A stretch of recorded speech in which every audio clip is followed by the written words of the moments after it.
do you really tackle that issue? That is a great question, and I think speaking first to the specifics of that, one of the keys to engagement in social media is being transparent and being genuine, and I think that takes engagement at a very base level, a very foundation at the property level, at the management company or ownership level.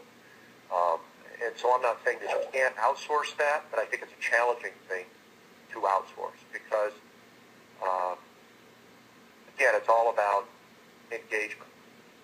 For our part, our first step is always to identify that right person at the property who is already passionate or wants to learn about social media. Then with ongoing coaching and a plan, we can help them maintain a posture, if you will, of engagement, being present. And the coaching involves guiding them, helping them understand that the social media is intended not to be used as an ILS or a classified ad, but as a resident service, a retention tool, and a referral tool. So these plans are property specific. They include ideas for posting, which should be driven by the particular resident needs and wants in a community, what's available in terms of neighborhood information, connection with their fellow residents, and fun interaction through contests and community news.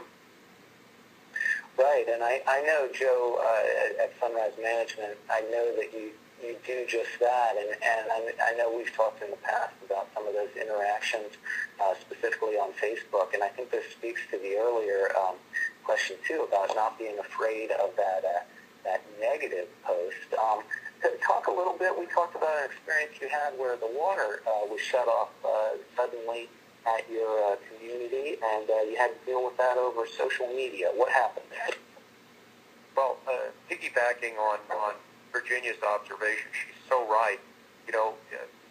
We think of this as a negative occurrence, and yet we all know that in life, every day is full of mistakes, problems, things that break. And I think that the social media community understands that's part of life. So when someone contacts us, as was the case in the incident with a water shutoff, it really is an opportunity to step up and provide service.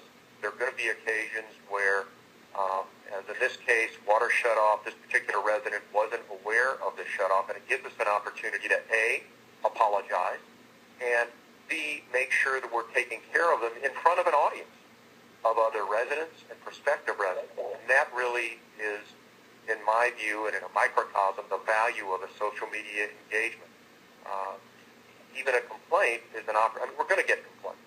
It's an opportunity to step up and provide sincere, genuine service.